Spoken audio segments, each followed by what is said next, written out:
At our annual company retreat, my boss shouted across the bonfire, "Hey everyone, let's thank our favorite office doormat, always there to pick up the slack, but too weak to ever lead." Laughter echoed through the trees as I pretended to smile. What he didn't know was that I had recorded every insult all weekend, and Monday morning, his own words were playing on the speakers in HR's conference room. I've worked at the same marketing firm in Asheville, North Carolina for the last 6 years. It's not one of those big corporate chains. It's a mid-sized place, 40 employees or so. Enough people that you don't know everyone's business, but small enough that drama spreads fast when it wants to. My name's Daryl. I'm 37, been divorced for almost 5 years, no kids, just me and my old beagle named Scout. I live a pretty quiet life. I'm not flashy. I don't try to be liked by everyone. I just work hard, meet deadlines, keep my head down. That's always been my thing. Do the work, avoid the noise. I figured one day it'd pay off, that the effort would speak for itself. Spoiler, it didn't. The company does this yearly retreat every summer.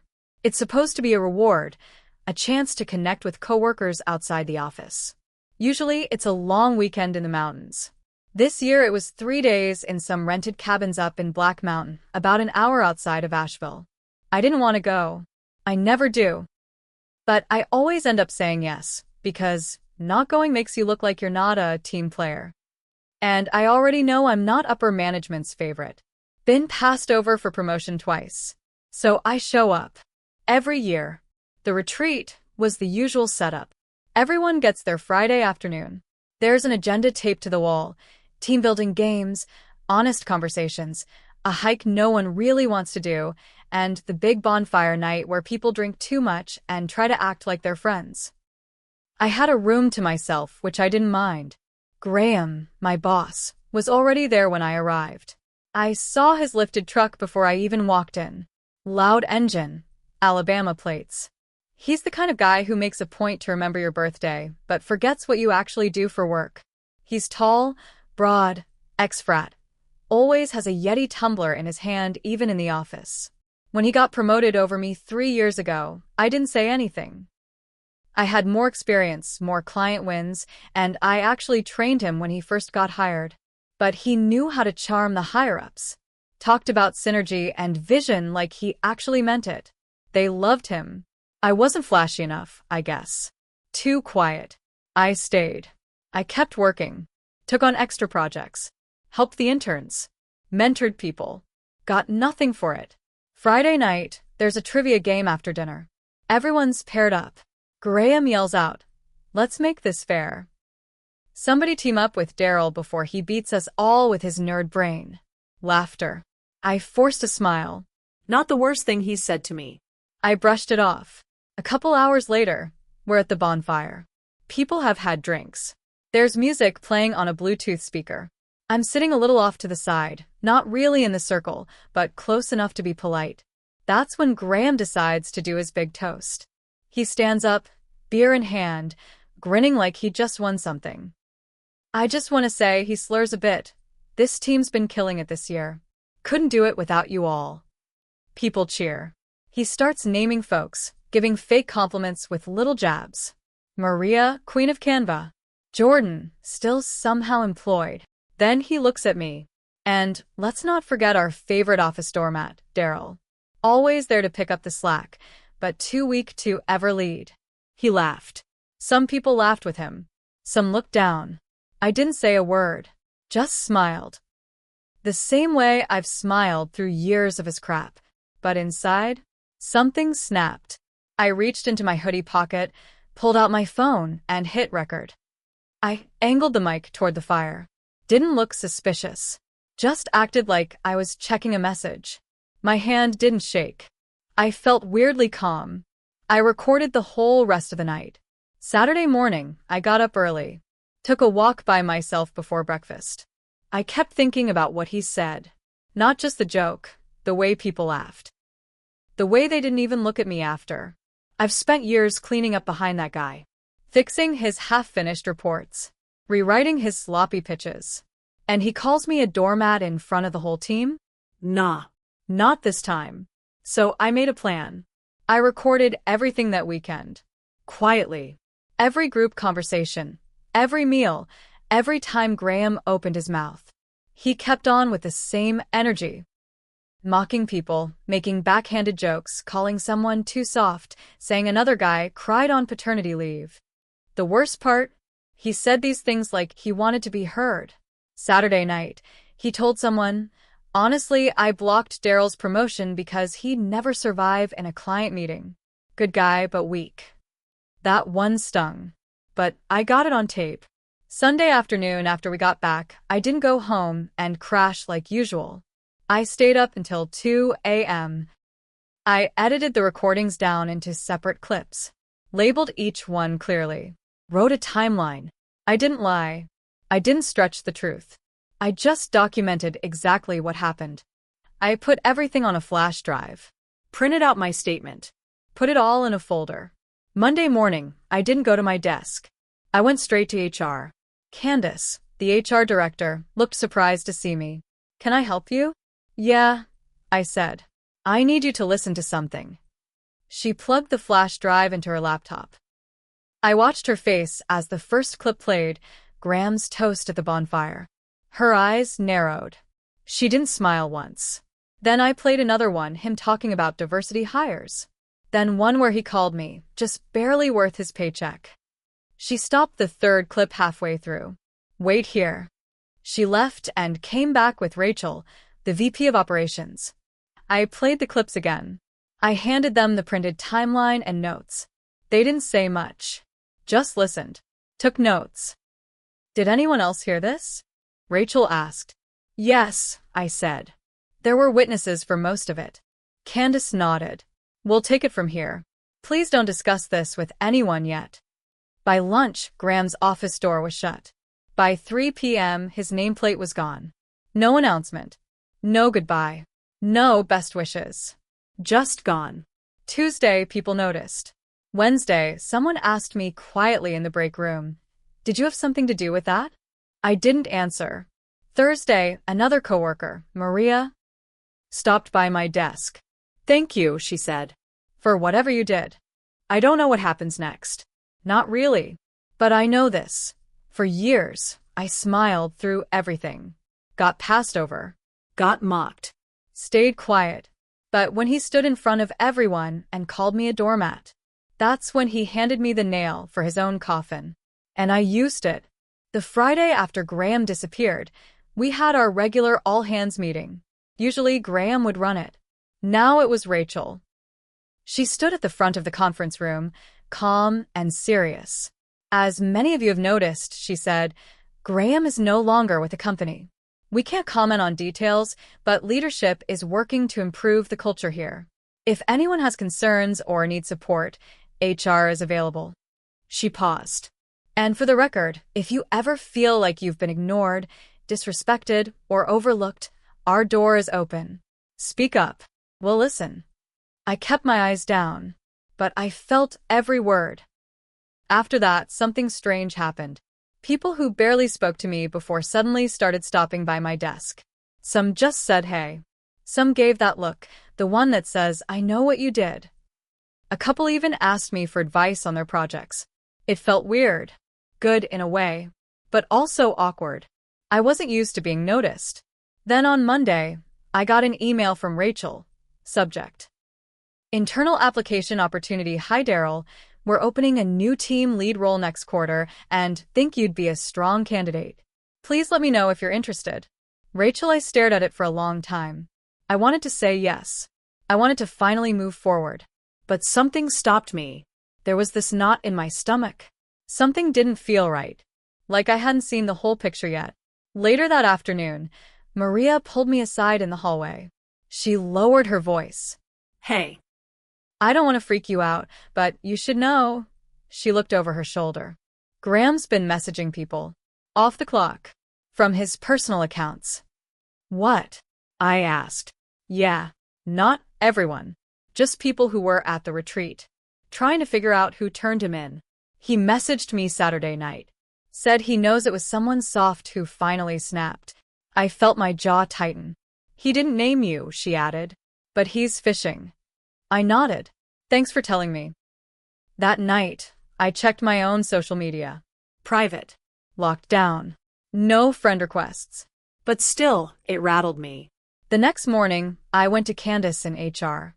He's contacting people. Her expression changed immediately. Who told you?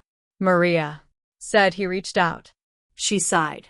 He signed a termination agreement. He's not supposed to contact staff. Then he's breaking it. She tapped her keyboard, made a note. Thank you, Daryl. We'll escalate this. But even as she said that, I knew it wasn't over. Wednesday morning, I came in and found a plain white envelope on my chair. No name, just my seat. Inside was a printout, screenshots from a private Slack conversation I'd had with a coworker 2 months ago. Back then, I was venting. Said I felt stuck. Said I didn't trust management. Said Graham was just an actor in a leadership costume. I'd forgotten all about it. At the bottom of the printout, written in blue pen. People in glass houses, Daryl. No signature. Just that line. My stomach dropped. I marched straight to Rachel's office. Showed her the printout. Her eyes moved fast across the page. This is bad, she said. We'll trace the printer. This is intimidation. If Graham's involved, she didn't finish the sentence. That afternoon, things got worse. Candace called me into HR again. We looked into the envelope. It wasn't printed in-house. I frowned. Then who? We think it came from an old backup email account. One Graham used when he was a project manager. Someone still had access. Someone. She leaned forward. We think someone inside is helping him. It hit me like a slap. Someone I still worked with, someone I saw every day, was passing him information, feeding him, helping him fight back. And just like that, the room felt smaller, quieter, like every nod and smile from my coworkers might be hiding something else. I'd thought he was gone. But Graham wasn't done yet. And now, I had to find out who was keeping his fire alive from the inside. After the envelope incident, I couldn't trust anyone. Every time I walked into the office, I looked at people differently. Was it Craig from finance? He was close with Graham. Or maybe Rachel's assistant, Tasha. She always had a soft spot for him, even laughed at his worst jokes. I didn't want to believe it, but someone was feeding him info. Someone still wanted to see me fall. Then something happened that made everything worse. Thursday morning, I logged onto my computer, like usual. Checked email, opened Slack, started my day. But my stomach turned when I saw it. A new Slack channel had appeared in the sidebar. Hashtag Daryl Drama. I clicked it. I wasn't supposed to see it. It wasn't public. But someone must have messed up the settings. For a few seconds, I was inside. There were memes. Jokes. Screenshots of my HR report. A photo of me from the retreat. I didn't even know someone had taken it, with a caption underneath that read, "Office hero or petty little narc?" My face burned. My hands were cold. I blinked, and the channel was gone. Deleted. But I'd seen enough. I ran to IT. Demanded a trace. They were hesitant, said they'd investigate. Later that day, I got pulled into HR again. This time, Rachel was already waiting with Candace. This isn't just workplace harassment, Rachel said. This is sabotage. I nodded. So what now? Candace looked tired. We're bringing in corporate security. That weekend, I stayed offline. Didn't talk to anyone. Didn't answer texts from coworkers. I didn't know who was real anymore. Then Sunday night, my doorbell rang. It was Maria. She looked nervous, kept glancing behind her. I wasn't sure if I should come, she said. But I found something. She pulled out her phone and showed me a screenshot, a text thread. It was between her and Tyler. Tyler worked in sales. Quiet guy. Kept to himself. Didn't cause drama. But apparently, he'd been talking to Graham since the firing. He sent me this by mistake, she said. Meant to send it to someone else. In the message, Tyler said, I slipped the envelope on Daryl's chair like you said. I don't think he suspects me. My blood went cold. There it was. Proof. He was the mole. The one helping Graham. I didn't know how involved he was, Maria said. But when I saw the envelope thing, I started watching him. He's scared now. Thinks you're about to get promoted. I sat back, thinking. Tyler wasn't just helping Graham. He was scared of me. Scared of what I might become if I got power. Because people like Graham and Tyler? They only win when people like me stay quiet. Monday morning, I didn't go to my desk. I went straight to HR.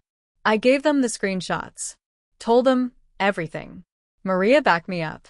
That afternoon, they suspended Tyler. Security walked him out by 4 p.m. He didn't look at me once.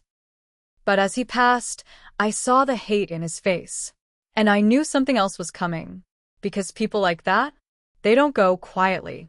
And something told me Graham wasn't finished yet either. After Tyler got escorted out, the office felt like it had been drained. Nobody said much. People typed quieter, laughed less. There was this thick silence, like everyone was afraid of being next. The next few days, I stayed focused. Did my job. No extra talking. But inside, I wasn't settled. Because even though Tyler was out, Graham was still lurking out there somewhere. He still had pieces on the board. Still had things he could use. And I hadn't forgotten that someone had leaked that Slack chat with me trashing leadership.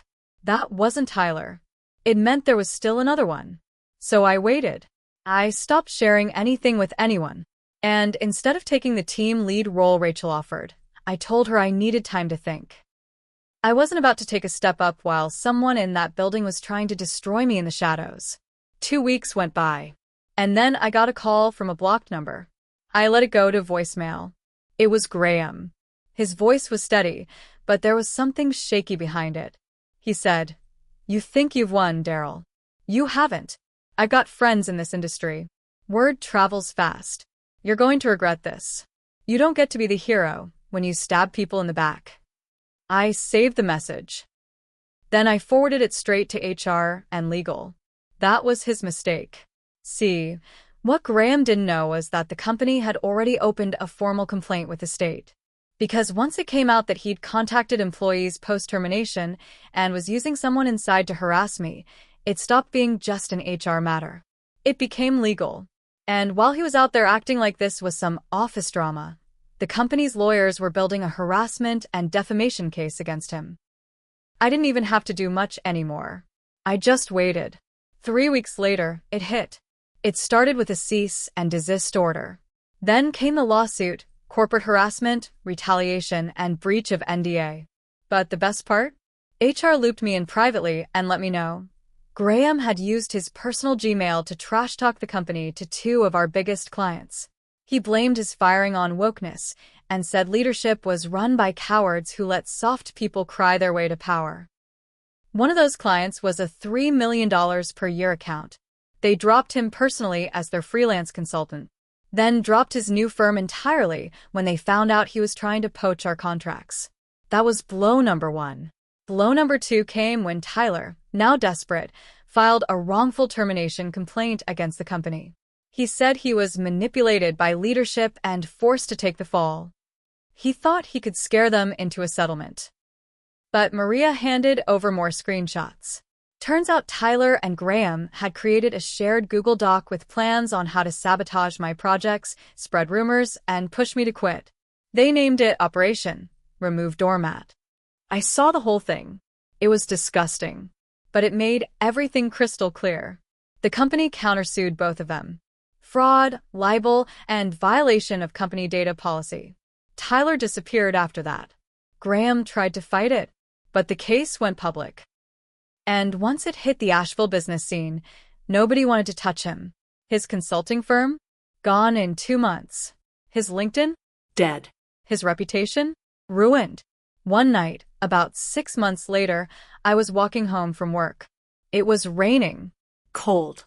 I passed a little bar on the corner, same one Graham used to brag about going to with clients. And there he was, alone at the bar. Red eyes. Messy hair. He looked smaller. Worn down. He didn't see me. I didn't say a word. But that night, I went home, sat on my couch with Scout curled next to me, and felt something I hadn't felt in years. Peace. As for me, I finally took the team lead role. But I didn't stop there. I used everything I'd learned about power, silence, watching who people really are, and built my team the opposite way. No fake smiles. No manipulation. Just real work and real people. I got promoted again 6 months after that. Maria became my assistant manager. And now, every year at the company retreat, we stand around the fire, like always. But nobody makes jokes like Graham used to. Nobody laughs at anyone else's expense. And I make sure of it.